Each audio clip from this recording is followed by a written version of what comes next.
Hello and welcome to the Gatewatch Cast. I am your host Norman Sanzo, and joining me today is Wilson. Hello.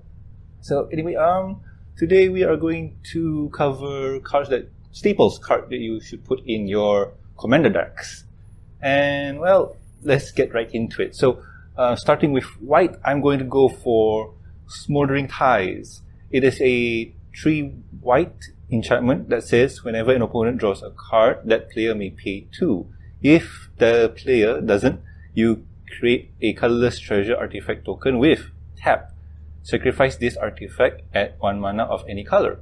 So this card is stupid good. Like, everybody loves to draw, and why not you get bonus? And if you're playing in a deck that needs a lot of mana, this does help. And especially if you're playing in centuplets. Oh no, not centuplets again. I mean, it does work because It does. I agree. Yeah, centriplet is a deck that needs to cast things from your opponent's hand. And well, you need the correct mana. Yes. yeah, because you're using opponent's hand, but you're using your mana. It's not like Mindslaver where you just control the opponent. This is, you're just taking the card from the opponent.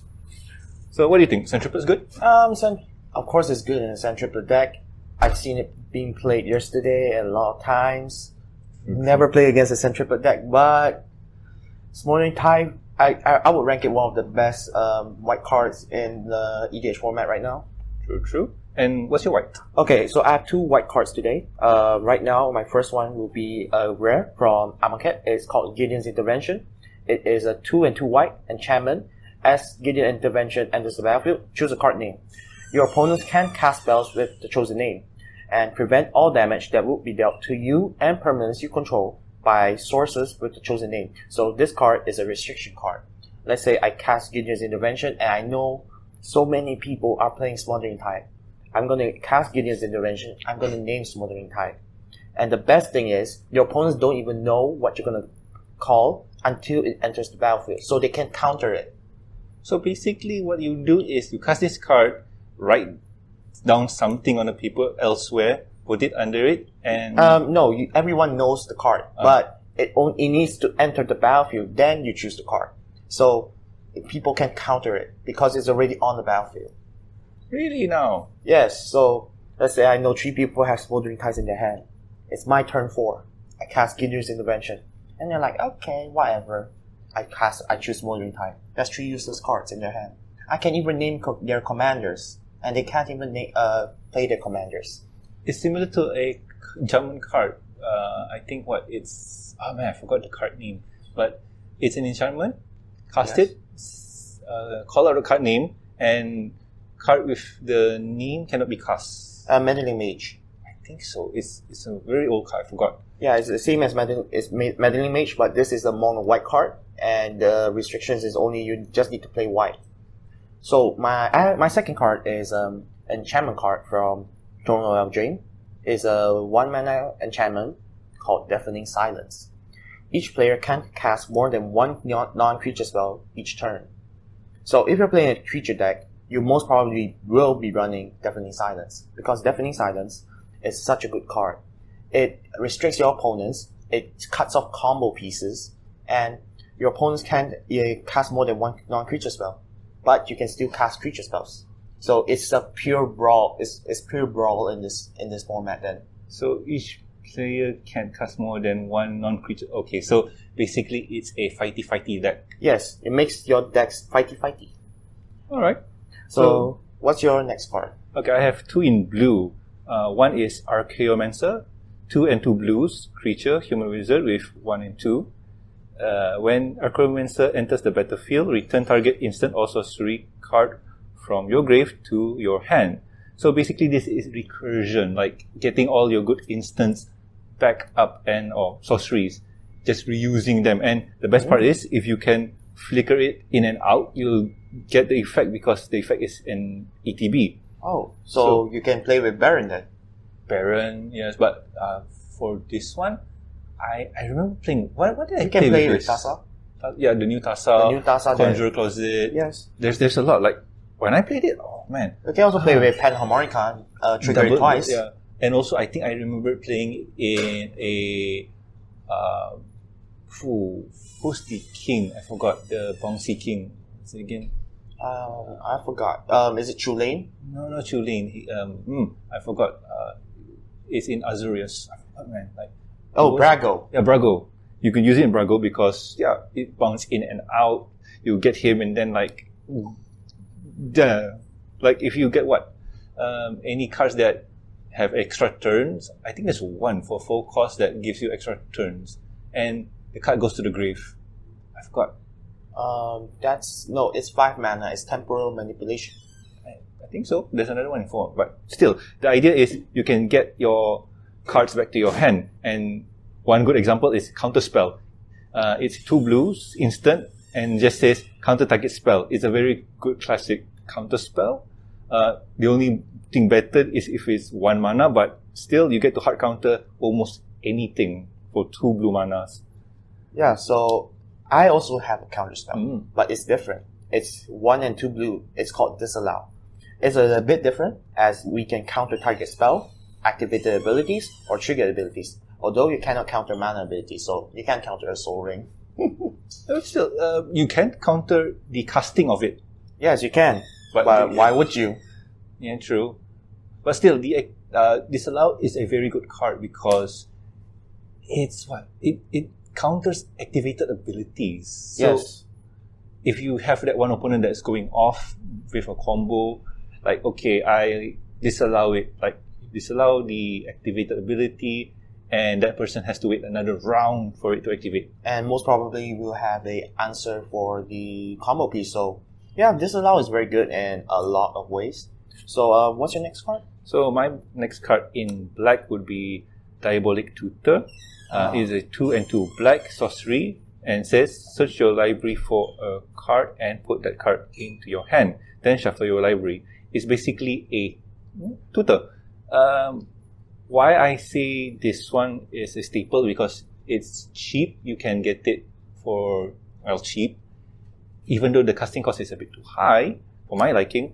But the availability is almost everywhere. Everyone can get it. Yes. So for my black card, it's something that's you can find similar cards that is to it, but I would choose Ultimate Price. It's a 1 and a black instant. Destroy target monocolored creature.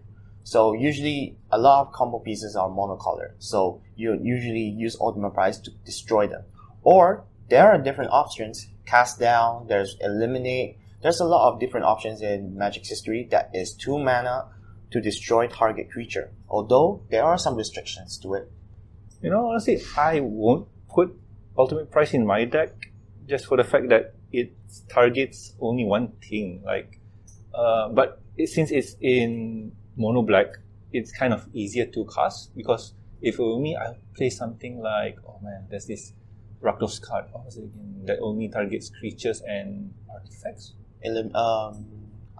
Terminate. Yeah, Terminate. But that's the thing. It's in red. If it's mono black, then we will play this instead because usually we are targeting either monocolor or non-black creatures or maybe creatures that are 3 or less or maybe non-legendary creatures. So usually there's a variety of 2 mana destroy target creature cards. So I'm just not just saying Ultimate Price, but you can put all of those in there, and they're not rares. They're mostly uncommons. True. But the version that you have is it's a promo version, so it doesn't matter. So anyway, my card in red would be Vandal Blast. It's a 1 red sorcery. Destroy target artifact you don't control.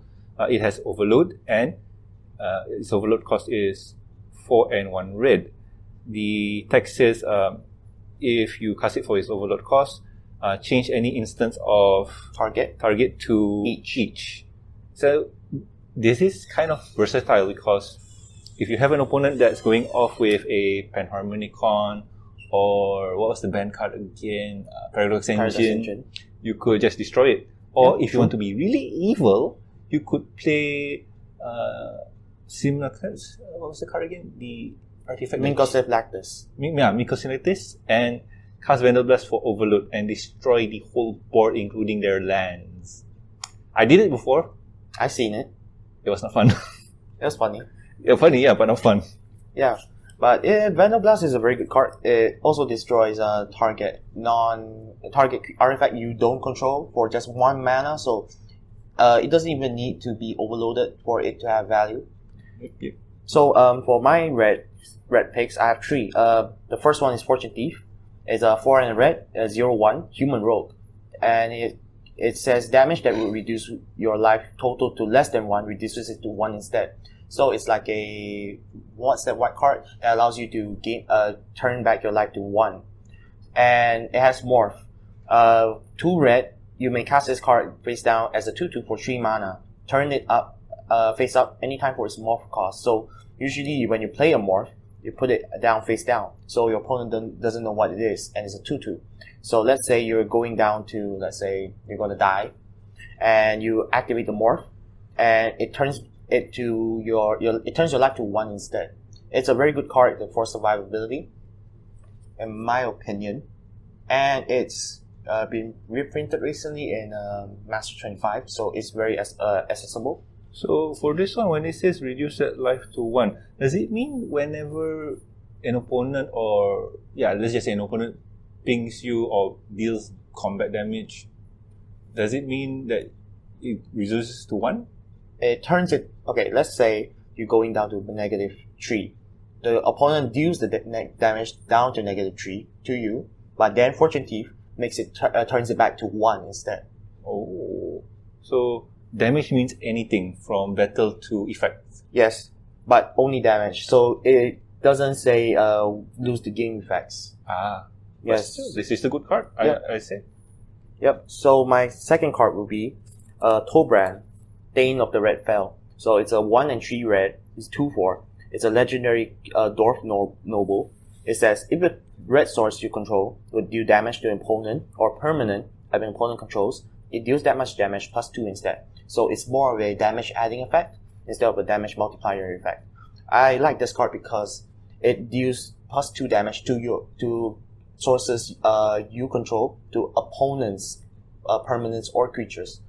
But it doesn't say it deals it to you. So I played this card. I played it with Sweltering Suns, deal 3 damage to all creatures. But with Tobran, it deals 5 damage to your opponent's creatures instead of yours. So I think Tobran is very good in those kind of massive damage board wipe decks in EDH. Personally, I use Tobran in my Fire Sun and Firesong and Sunspeaker. Yeah, I use him in my deck, and the effect for, well, let's just say the effect is hilarious. If an opponent board is full of creatures, oh no, and you have Tobran and you have Firesong on board, oh no, and if you use something like let's just say Sweltering Suns, Blasphemous Act. Let's just say you use Blasphemous Act. Oh no, Blasphemous Act is 15 each. What was it? 8. It's a 8 and 1. 8 and 1 red sorcery. It just simply says deal 13 damage to each creature. Oh no. And well, with Tobran, it adds another 2. So that's 15. 15 damage each. It's 50 damage each. And with Firesong and Sunspeaker, that's 15 life links, 15 life links to each creature. So you can gain a bajillion life. Yes. Well, if you like Tobran, then you will like the next card. Mm. So if you like Tobran, you'll like this card. It's Fiery Emancipation. It's a new card from M21. It's a mythic 3 and 3 red enchantment. If a source you control would deal damage to a permanent or player, it deals triple that damage to that permanent or player instead. So it's a damage multiplier instead of a damage adder. Yeah. So let's say we have Tobran and we have the Fiery Emancipation like you said just now, and you cast a Blasphemous Act. So what you're going to do is you're going to put Tobran in damage first, then you're going to activate multiply by Fiery Emancipation. Guess how much damage that would be for each creature? Basically, it's what? 45. For one? For one creature. So just the base is... Let's say we have 5 creatures. 13 plus 2, so that's 15. 15 times 3. 45. 45 damage each creature, and maybe let's say, I don't know, 5 creatures. But in all honesty, I wouldn't put in Fiery Emancipation. in a deck because it's too expensive at 6. Well, we can play in different decks. And it's a source, so it doesn't say red source. True. But to me, it's a fun deck. It's a fun card, but it doesn't see, it's yours, right? Only Yours. Only your sources do combat damage to your opponents. Because most of these kind of cards are usually world effects. It affects the whole board. Oh, you're thinking of Dictate of the Twin Gods, right? Dictate of Twin Gods or something else. I mean, there is something else that does the same effect too, but it's global most of the time. Yes, but so that's why Fire Emancipation is much better. Although, if you have sources that do damage to you, yourself, you control, it's quite bad because it would do triple damage to you as well. Oh, true, but it does speed up the game. Yeah, it does. So, what's your next card? So anyway, my first green card would be Wayward Sabertooth. Swordtooth, yes. Swordtooth. So anyway, it is a 2 and green creature dinosaur with 5 and 5. It has Ascend. Ascend is if you control 10 or more permanents, you get the City's Blessing for the rest of the game. So anyway, you may play an additional land on each of your turn, and Wayward Swordtooth can't attack or block unless you have the City's Blessing. So for a 3-drop creature with 5/5, it is a strong creature, but since you need the City's Blessing, that's a bit hard to get earlier in the game. But the most important text is the middle one. You may play an additional land each turn. So that's what you want. In green, you have a lot of lands, you have a lot of mana, but sometimes it's impossible to get them out.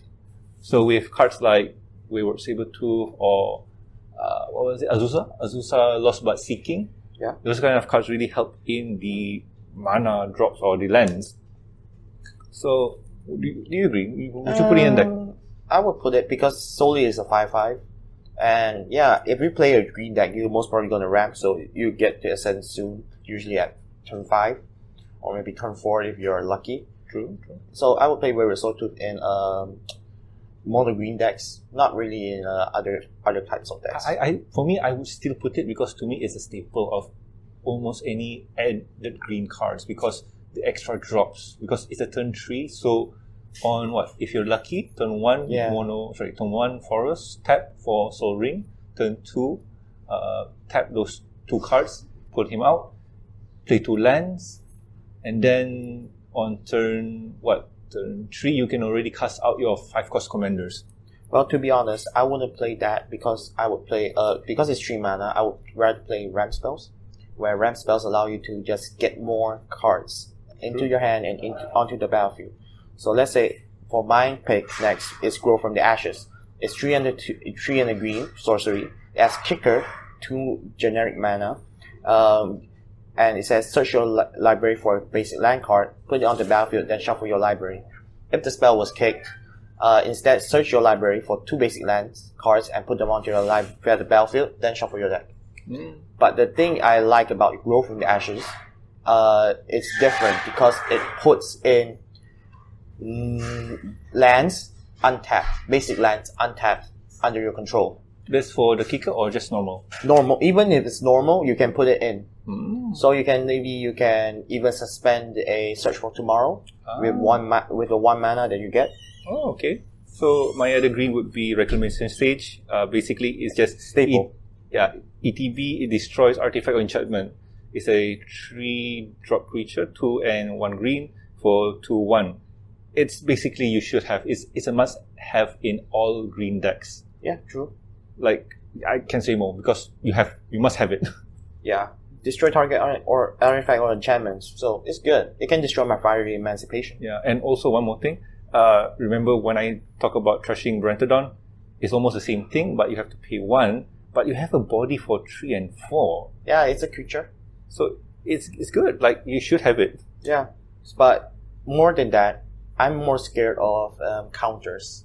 So, like just now we said, counter spell and disallows. Let's say I'm casting a Kozilek, or maybe a Ulamog, and I want the creature on the battlefield. I don't just want the cast trigger on the stack, but my opponent's casting a counter spell. What should I do? Well, in green we have something called Veil of Summer. Well, it's a 1 green and instant. Draw a card if an opponent has cast a blue or black spell this turn. Spells you control cannot be countered this turn, and you and permanents you control gain hexproof from blue and black until end of turn. So I like this card because it makes your spells uncounterable by blue and or black. So I would say it's anti-blue card and anti-black card. Yeah, I put it in my deck too, and yeah, to say it's staple, it's considerable. For me, I put it, but it's one of the cards that I would pull out if I need something else inside. I would play it in all green decks that do not play blue in them. Because your spell, because the worst thing to have is your spells getting countered by a counter happy opponent. Yes, your opponent's control. Yeah, but still, to me, yeah, I mean it stops all blue and black cards. But does it say your opponent can cast spells during your turn? No, they can. But if they only have counters, then of course this card is good. Yeah, and if they have black removal spells, well, it gives hexproof. True. So anyway, my last green card would be Heroic Intervention. It's a 1 and a green instant. Permanents you control gain hexproof and indestructible until end of turn. So basically, this is one of those cards that you must have in a deck. And since it's in the latest core set, you can get it for cheap. And basically, you can just crack the pack or join a draft and get it because it is good. It is good. So now I'm going to be talking about multicolored. Do you have any multicolored? None. I have none. I have no multicolors. Like, to me, multicolors are not bad, but they're very specific to a build. That's for me. Like, if you're building a, let's just say, Fire Song and Sunskeeper deck, you got to have Sunforger. Yeah, true. But even though it's in artifact, Okay, so the one I'll be talking about is Teferi Time Raveler. It's a 1, a white, and a blue. It says it has 4 loyalty, and it has a static ability where it says each opponent can cast spells only anytime they could cast a sorcery, which means during their turn and on the main phase while the stack is empty.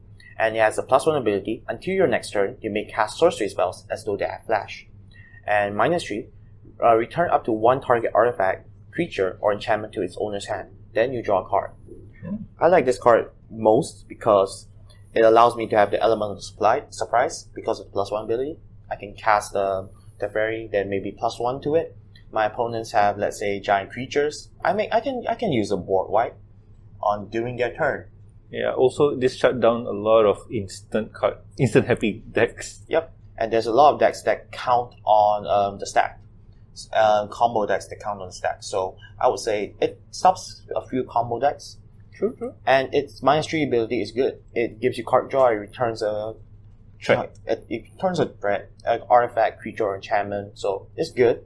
Yeah. Also, it returns your thing. Also, if you need to double something up, like let's say the Archaeomancer. Yes, and it's good. It's good enough. So what's your picks? So I'm going to artifacts, and my first artifact would be Burnished Heart. Burnished Heart is a 3-drop artifact creature elk with 2/2, and it says pay 3, sacrifice Burnished Heart. Search your library for up to 2 basic land cards, put them into the battlefield tab, and shuffle your library.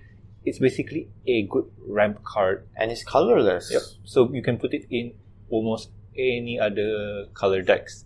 You know what? I would say you could put it in green too, but not really.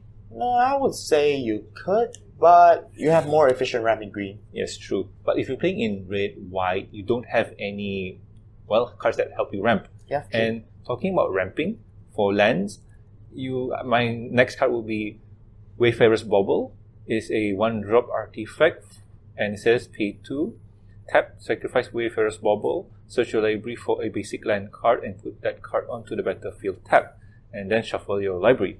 So basically, it's the same thing as Burnished Heart. It helps you get lands. I think it's not really ramp, but more of color fixing. It's ramp as well because you sacrifice the artifact in exchange for land. So yes, it's still ramp, and it's also color fixing as well.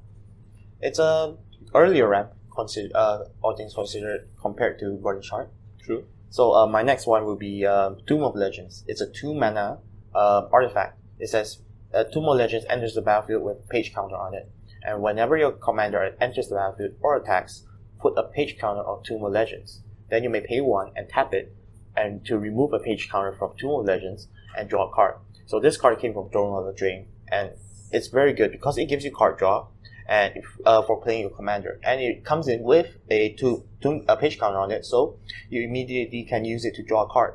And let's say turn 3 or maybe turn 2 if you have a Soul Ring out. It's a good card in my opinion because first off, it gives you card draw.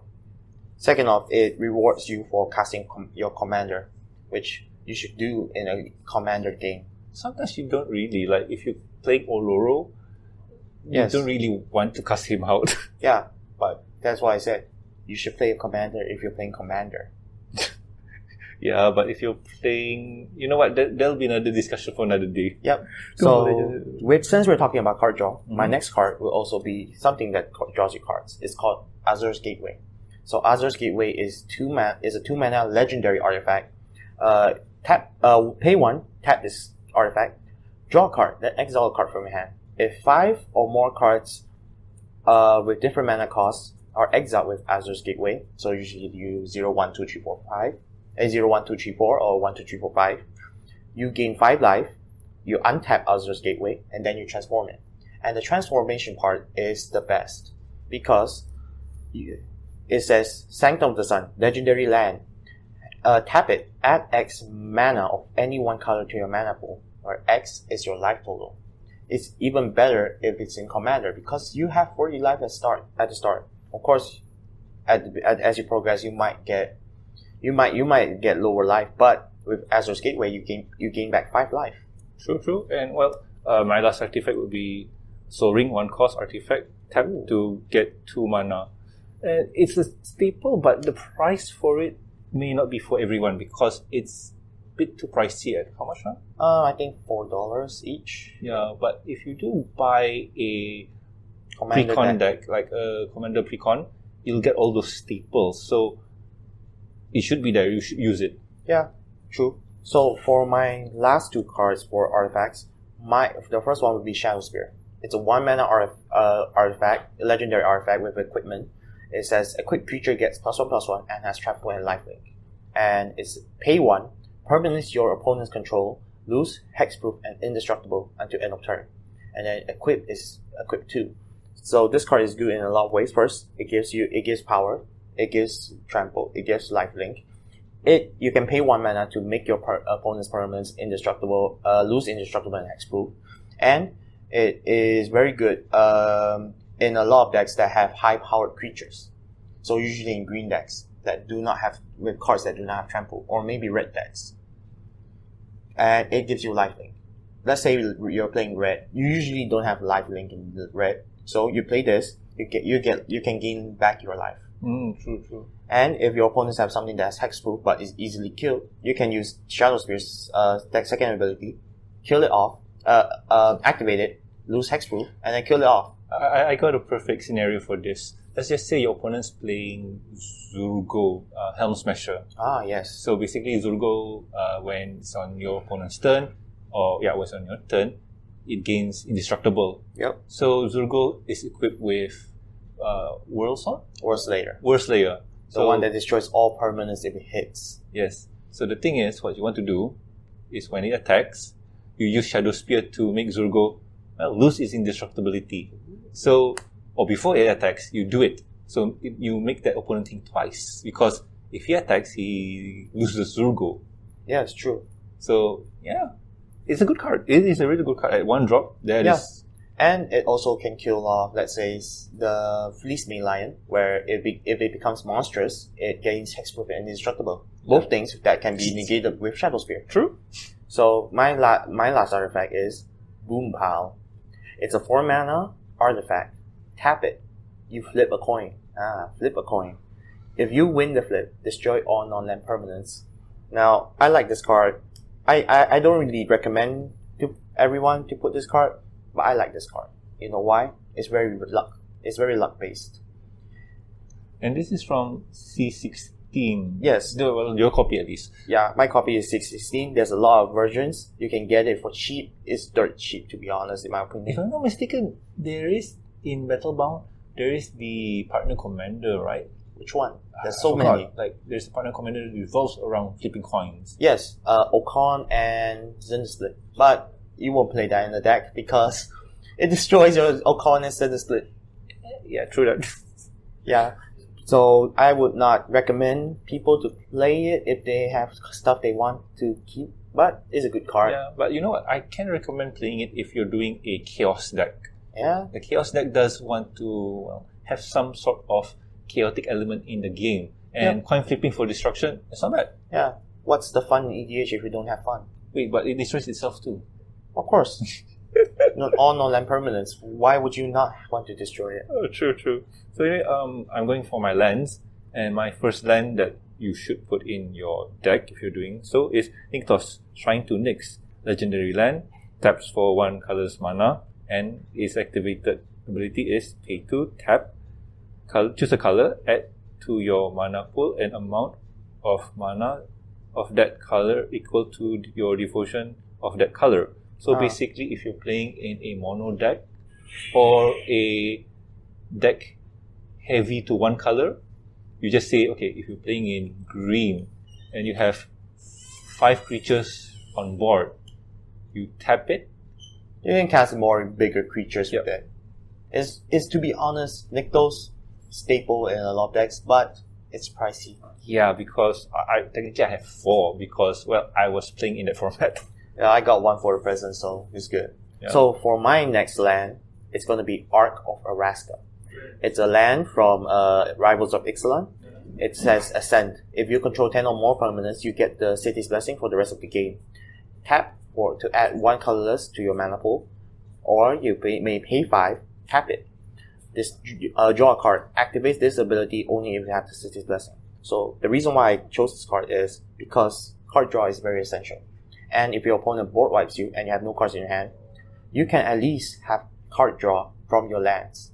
Card draw from inlands is very important in my opinion because if your artifacts, your enchantments, your creatures get board wiped and you have no cards in your hand, Arch of Araska is a very good failsafe for you to at least try to get you back in the game. Yeah, and it helps, since it's a land, it helps in decks that don't really have card draw, like in white or red.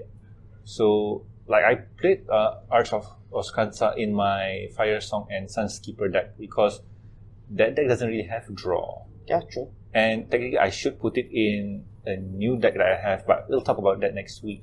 I play a lot of Arch of Araskas. Like each of my 10 decks have Arch of Araskas. Really?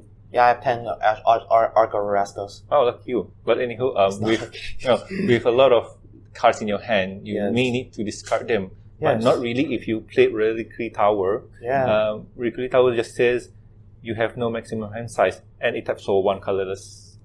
Yes. That is the best maximum hand size card that you can get. Yeah, true.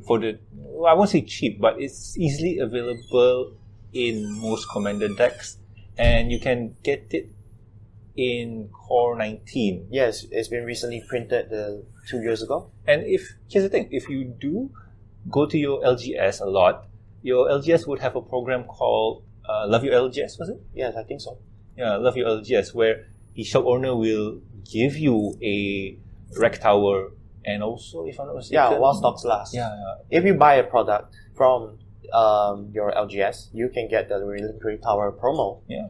And since you're going to your LGS, you will be buying something, so there's no question about it. Yeah. And if you're in town and you're in Johor Bahru, you can come to Alexandria, you can buy the product, you can get the Reliquary Tower here. So if you want to come, will we be putting the address down? Yeah, sure. Yeah, we'll be putting the address down below in the description. So please go check it out, and you can come here, you can buy some stuff. Maybe you can come here and play some Commander games with us. Don't worry, I will not turn to My Slave Review this time. That is something else. But anyway, let's move on to the next topic. And next topic would be, combo of the day, right? Yes. I don't have any, unfortunately. So what do you have? I will tell you about my Mindslaver combo. So, yesterday, we were playing a Commander game, and I had a turn 2 Mindslaver combo. Here's the thing, by the way. we were playing Kingdom. We'll talk about that one in a future episode, but I shuffled his deck. Well, not really shuffle. I cut his deck. And he was surprised by his hand. I didn't know what he had, but I could have guessed, like, okay, it's not good, but I didn't thought it was that bad. Yeah, so what I did was, I played a land, and I played a Soul Ring. And from that Soul Ring's mana, I played a Talisman of Creativity, which is a red-blue, which is a talisman.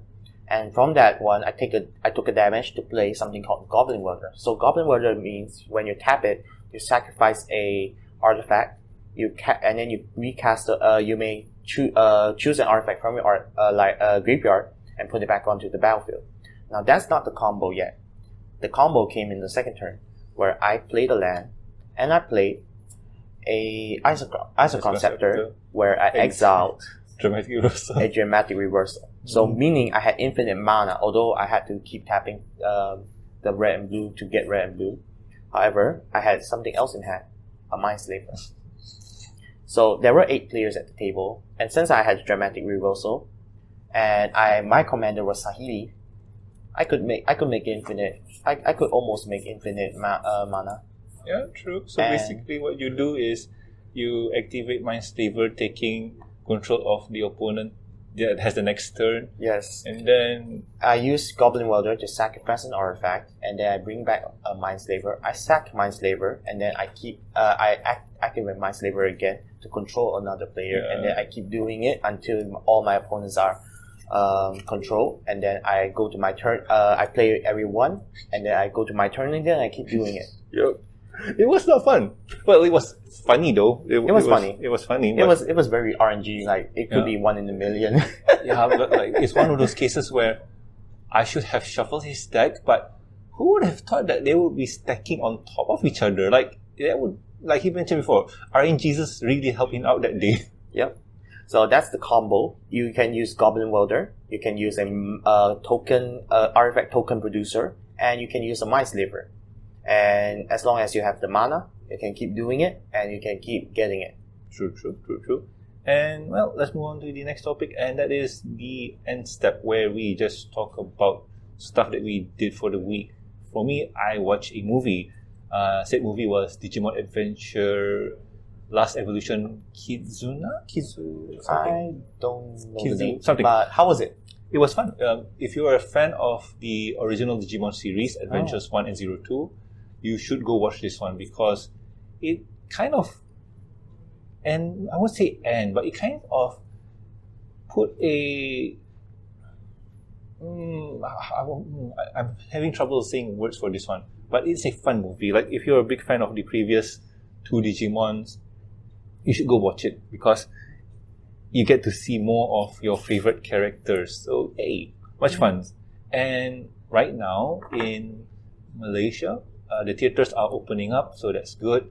And if you pay a few bucks extra, you get a poster and a t-shirt. Oh, there's a poster and t-shirt. Yep. Okay. But you can only get it after watching the movie. And here's the thing, I've seen people posting on the Facebooks where scalpers were scalping the t-shirts and selling them for $100 extra. By the way, the t-shirt and poster combos are at 45 ringgit. That's okay. Local. So that means if you convert it, it'll be $10, I think, more or less. I would still buy it. Yeah, but not for 100. Yeah, 100 ringgit. Not like it's 30 USD. Yeah. And the movie tickets nowadays are stupid cheap. Theater tickets are at 17 ringgit? 17 ringgit, that means $4. Yeah. Damn, that's okay. Yeah, that's okay. And here's the thing. You can, the seat I picked was at the top row with the couple seat, right? Oh, did you bring a girl? No, can't, because you have to sit alone. Oh yeah, that's shit. So basically, what I did was bought a couple seat, sit down, my popcorns were on the side, like the seat was mine. I was happy, like, yo, hope this is mine. Okay, that sounds okay. Yeah, I agree with the social boundaries thing now. Yeah, true. Yeah, right. So, and well, not many people talking, stuff like, yeah, you can consider it a movie. Much awesomeness. Yeah, movies are good. So, what about you? What did you do this week? I only had to work. I had to kill some rats. Oh, wow. Yeah, I'm an exterminator, so I had to kill some rats. Not a good experience for all you exterminators out there. Yeah. But I also did a lot of stuff, community service. I went to help some old folks with their stuff. I did some. I cleaned up some of the homes. I also cleaned up some orphanages. I tried to devote my time to some community work because I'm like, I recently saw a homeless person, and I have an aspiration in which I could try to make a homeless shelter, which I would help support them. Although I would help them, but maybe let them get work, and they will work for their home, their food, and their water. Yeah. Because I do not want them to get free stuff. Yeah, I want them to work for it. It's one of those cases where I think there's a saying: feed a man a day, yeah. he only eats a day. Yeah. Teach a man to fish, he eats for a lifetime. Yeah. But some people have circumstances, so they can't learn to fish. So I'm thinking maybe we could try. I'm thinking of trying to make a homeless shelter maybe in the next 5 to 10 years. Yeah, good luck, man. It's a really good ambition, and I think the government might want to get in on that too. Probably. I'm probably going to be an NGO, a non-government organization. Yeah. So that is the Gatewatch Cast for this week. If you enjoy our content, well, we are officially on YouTube now. Just search the Gatewatch Cast on YouTube and also on iTunes. Yes, we do have the iTunes now. So look for us on the Gatewatch Cast on the iTunes. And we have the email address if you want to send us an email. That is thegatewatchcast@gmail.com. Yeah. Not sure if the Twitters or the Facebooks. That's something in the future we need to think about. Yes. Yes. So please, if you want to support us, like, share, and subscribe. And if you have any comment, thing you want to say to us, please put it down in the comment section below. We will go through them. We'll try to go through all of them if there's a lot. But if there's not much, we will try to reply to all of them. Yeah. If you want us to talk about a specific topic, do message us below, because this is a community effort where you help us to help you, and we'll have fun. We'll have fun doing stuff. We have some ideas in the work, but if you want us to talk about something specific, hey, go ahead. Yeah. So anyway, this is the Gatewatch Cast, and we'll see you next week. Bye. Thank you.